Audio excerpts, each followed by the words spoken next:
Hello students, once again welcome to the channel WV Free Math Solution.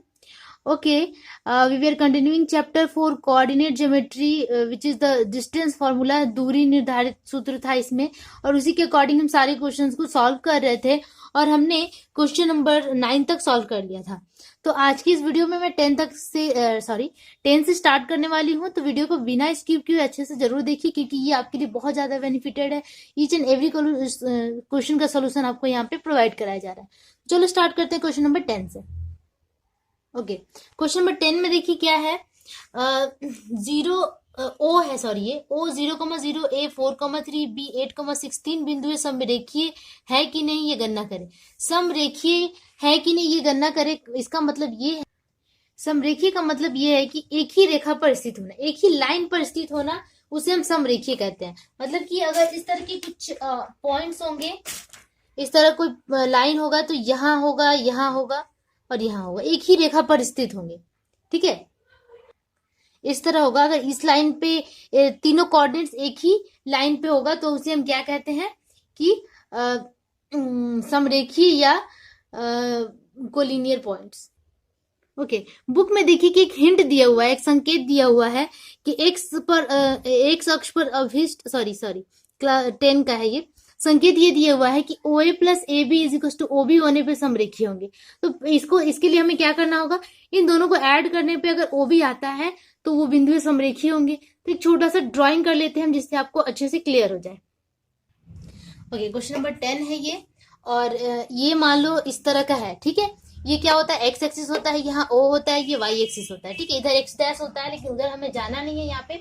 ठीक है, तो हमें क्या करना है कि O A plus A B equals हमें क्या प्रूफ करना है, ओ बी, ये हमें प्रूफ कर देना है तो वो कोलिनियर हो जाएगा। ये हिंट के अकॉर्डिंग यही था। ठीक है, तो यहाँ पे हमें देखो, ओके, 3 पॉइंट्स क्या क्या है वो हम लिख लेते हैं।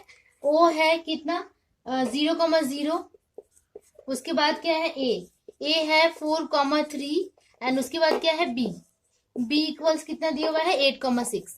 ये पॉइंट्स है। ठीक है, इसे हम ड्रॉ कर लेते हैं ग्राफ पेपर पे इसी तरह।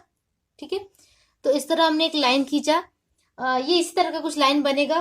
4,3 अगर मान लो यहाँ पे आता है, ऑब्वियसली यहीं पे आएगा। 8,6 मान लो यहाँ पे आएगा, 8,6 ग्राफ पेपर पे। आपको ग्राफ पेपर पे ना भी दिखाए तो भी चल जाएगा इस तरह। तो ये तीनों पॉइंट्स, ये है ए और ये है बी, ये जो तीनों पॉइंट्स है ये क्या एक ही एक्सिस पे है, एक ही लाइन पे है, ये हमें प्रूफ करके दिखाना है। तो इसके लिए हम क्या करेंगे कि डिस्टेंस निकालेंगे। पहले ओ ए निकालेंगे, ओ से ए तक का डिस्टेंस। तो ओ ए इक्वल्स क्या हो जाएगा, ये इन दोनों का डिस्टेंस हम निकाल रहे हैं। फॉर्मूला से क्या होता है, root under x2 minus x1 होता है, that is 4 minus 0 the whole square plus y2 minus y1। y2 यहाँ पे 3 है, y1 0 है। ठीक है, तो 4 का स्क्वायर कितना हो गया 16 प्लस 3 का स्क्वायर हो गया 9, दैट इज 25 इक्वल्स कितना आ गया 5। Root 25 equals 5। तो हमने यहाँ पे क्या निकाल लिया, ओ ए निकाल लिया। अब हम निकालते हैं ए बी। तो ए बी इक्वल्स ए से बी का डिस्टेंस, इससे इसका x2 माइनस x1, यहाँ पे x2 है 8 माइनस 4 दी स्क्वायर प्लस यहाँ पे 6 माइनस 3 दी स्क्वायर। तो ये हो जाएगा रूट अंडर 8 माइनस 4 4 का स्क्वायर 16 प्लस 6 माइनस 3 9 का स्क्वायर, सॉरी 6 माइनस 3 का स्क्वायर 9, वही चीज आ गया रूट 25 दैट इज 5। तो देखो ओ A plus A B same आ गया 5 5। ठीक है, अब हमें क्या निकालना है, ओ बी निकालना है। तो ओ बी का भी डिस्टेंस निकाल लेते हैं, ओ से लेकर बी तक का पूरा डिस्टेंस।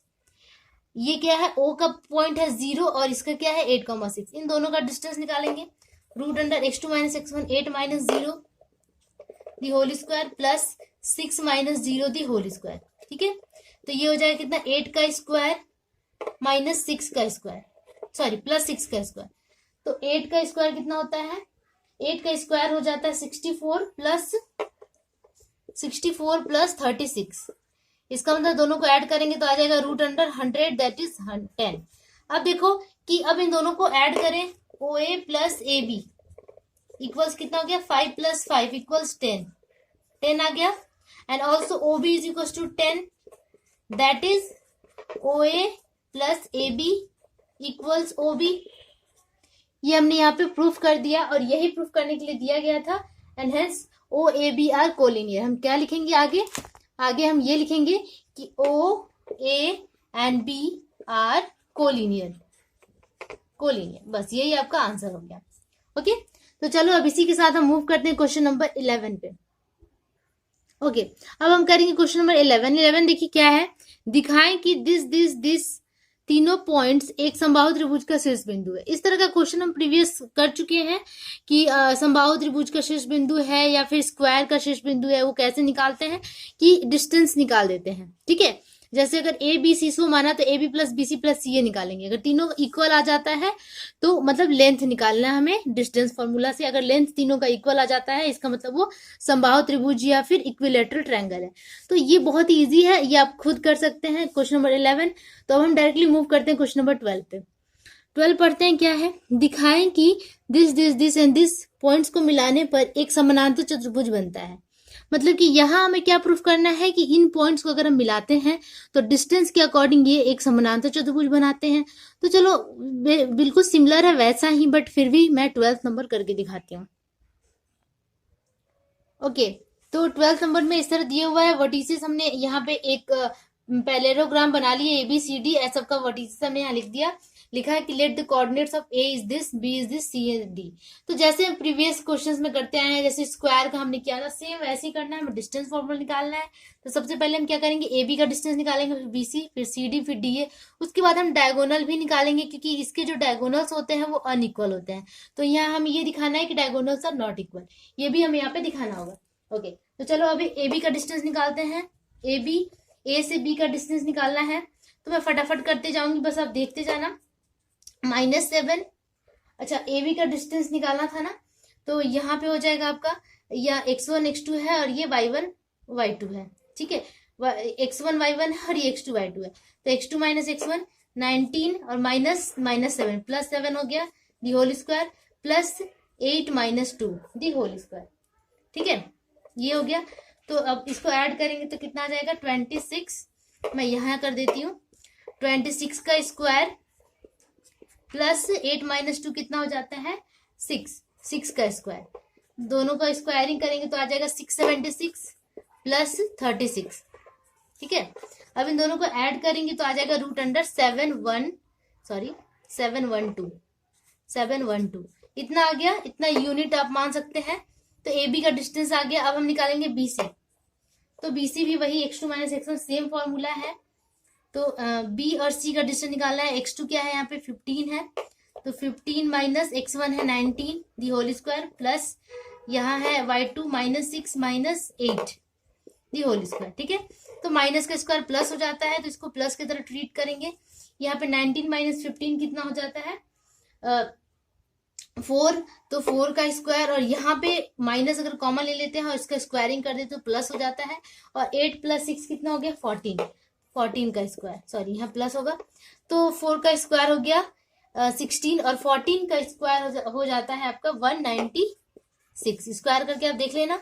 दोनों को ऐड करेंगे तो आ जाएगा कितना, 212 यूनिट। ठीक है, तो बीसी इतना आ गया।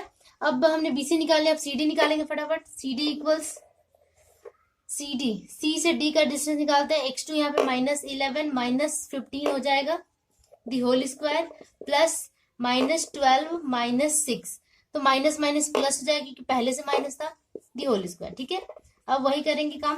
11 और 15 को ऐड करेंगे कि दोनों के आगे माइनस है, तो दोनों को ऐड करते हैं तो आ जाता है कितना, 26 दी होल स्क्वायर, प्लस यहाँ पे 12 माइनस 6 का होल स्क्वायर होगा। ऐड करेंगे तो वो प्लस में चेंज हो जाएगा। 26 का होल स्क्वायर कितना हो जाता है, 676 प्लस 6 का स्क्वायर 36। देखो एकदम बिल्कुल इसकी तरह आ रहा है, इसका मतलब √712 आया। ठीक है, तो हमने क्या निकाल लिया, सी डी। अब हम निकालेंगे डी ए। डी से ए का डिस्टेंस, डी से ए का, तो यहाँ पे x2 है क्या, सॉरी डी से ए का, तो x2 यहाँ पे -7 है, √7 माइनस 11 माइनस माइनस प्लस हो जाएगा दी होल स्क्वायर, प्लस यहाँ पे 2 माइनस -12 माइनस माइनस प्लस। ठीक है, इसका स्क्वायरिंग कर लेते हैं। तो 11 में से 7 माइनस करो तो ये हो जाता है 4 का स्क्वायर प्लस 14 का स्क्वायर। ठीक है, तो ये बिल्कुल इसकी तरह आ रहा है। वही हो जाएगा आपका कितना 16 प्लस 196, दैट इज कितना हो गया 212 यूनिट। ठीक है, तो आप ध्यान से देखो कि यहाँ पे दो इक्वल आ रहा है। कौन कौन सा, क्या आया, here we get A B equal C D. A B equal C D आया ना, देखिए ए बी का वैल्यू कितना आया है 712 एंड सी डी का भी 712। तो लिखेंगे A B equal C D and B C equals D A. दोनों का वैल्यू सेम आया था 212 रूट अंडर 212। तो लिखेंगे B C equals D A. ठीक है, इसका मतलब क्या है, ये दोनों शर्त हमें यहाँ मिल गया। अब देखो कि हम क्या करेंगे कि अब डायगोनल निकालेंगे। ठीक है, डायगोनल निकाल देते हैं। डायगोनल क्या है, ए सी। ए से सी का डिस्टेंस निकालना है हमें। सेम वही प्रोसेस फॉलो करेंगे। रूट अंडर हो जाएगा -7 minus 15 the whole square plus 2 plus 6 हो जाएगा यहाँ पे दी होल स्क्वायर। मैं पूरा एक्सप्लेन नहीं कर रही हूँ क्योंकि ये आपको सबको पता है। ठीक है, तो ये हो जाएगा आपका कितना -22 दी होल स्क्वायर प्लस 8 का स्क्वायर। ठीक है, तो -22 का स्क्वायर करेंगे तो कितना आ गया, प्लस हो जाएगा। और ये हो जाएगा 484 प्लस 64। दोनों को ऐड करते हैं तो ये हो जाएगा root under 548 unit. Diagonal AC इतना आ गया। ठीक है, ओके, अब हम निकालेंगे बी डी। तो बी डी इक्वल्स क्या आ जाएगा, रूट अंडर बी से डी का डिस्टेंस, इससे इसका डिस्टेंस निकालेंगे। तो ये हो जाएगा आपका 19 माइनस 11। ठीक है, तो प्लस हो जाएगा 19 प्लस 11 हो जाएगा क्योंकि माइनस पहले से था, स्क्वायर प्लस यहाँ पे 8 माइनस 12। तो ये प्लस हो जाएगा क्योंकि यहाँ पहले से माइनस है। ठीक है, अब इसका स्क्वायरिंग कर देंगे इन दोनों को ऐड करके। तो ये हो जाएगा 30 रूट अंडर 30 दी स्क्वायर प्लस 20 दी स्क्वायर। ठीक है, तो 30 का स्क्वायर कितना होता है 900 प्लस 20 का स्क्वायर 400। दोनों को ऐड करते हैं तो ये कितना आ जाएगा रूट अंडर 1300 यूनिट। इसका मतलब क्या है कि बीडी का जो लेंथ है और एसी का जो लेंथ है बिल्कुल अलग आया। ठीक है, तो लिखेंगे AC not equals BD and hence ABCD is a parallelogram. ठीक है, बस यही आपका रिक्वायर्ड सोल्यूशन हो गया। और आप यहाँ इसके नीचे ये भी लिख सकते हैं कि and this points are the vertices of the parallelogram. ठीक है, तो इस तरह ये हमने क्वेश्चन नंबर 12 यहाँ पे कंप्लीट कर लिया। अब हम मूव करते हैं क्वेश्चन नंबर 13 पे। ओके, क्वेश्चन नंबर देखिए 13 एंड 14 वही चीजें हैं जैसे स्क्वायर का किया था, जैसे हमने एक समानांतर चतुर्भुज का किया, सेम वही क्वेश्चन है। डिस्टेंस फॉर्मूला निकालना है, तो मुझे नहीं लगता कि यहाँ पे मुझे बताने की जरूरत है। तो 13 का देखो नंबरिंग भी बहुत ही छोटा छोटा है, 2 - 2 8, 4 5 6 एंड -1 1। एक आयत का शीर्ष बिंदु, ये हमें बताना है। तो हमें सबका डिस्टेंस निकालना होगा AB BC CD DA, और साथ में डायगोनल्स भी निकालने होंगे। ठीक है, आपको तरीका पता है कि कैसे करना है। और डायगोनल्स आयत के हमेशा इक्वल आएंगे। ठीक है, तो इक्वल हमें क्या निकालना है, डायगोनल्स निकाल देना है और सबका डिस्टेंस निकाल देना है। ये बिल्कुल आ जाएगा सही से। ठीक है, तो ये आप कर सकते हैं। 14 नंबर भी देखिए उसी तरह रोम्बस का करना है। तो रोम्बस के जो डायगोनल्स होते हैं वो अनइक्वल होते हैं। तो यहाँ पे हमें रोम्बस का डायगोनल निकालना है और दिखा देना है कि दीज आर दी अनइक्वल्स। ठीक है, तो इसी तरह 13 एंड 14 आप सॉल्व कर सकते हैं खुद ही घर पे, खुद प्रैक्टिस कीजिए तो ज्यादा अच्छे से बनेगा। तो इसलिए मैं सोच रही हूँ कि ये मैं यहाँ तक ही स्किप करके छोड़ दूँ। होप आप लोग को मेरा ये जो तरीका है पढ़ाने का वो अच्छा लगा हो। अगर अच्छा लगता हो तो प्लीज लाइक एंड सब्सक्राइब जरूर कीजिए क्योंकि हमें आपकी सपोर्ट की जरूरत है। अब हम नेक्स्ट चैप्टर पे मूव करते हैं, चैप्टर 5 नेक्स्ट वीडियो में। तब तक के लिए keep practicing and keep watching and don't forget to subscribe and share. Bye bye.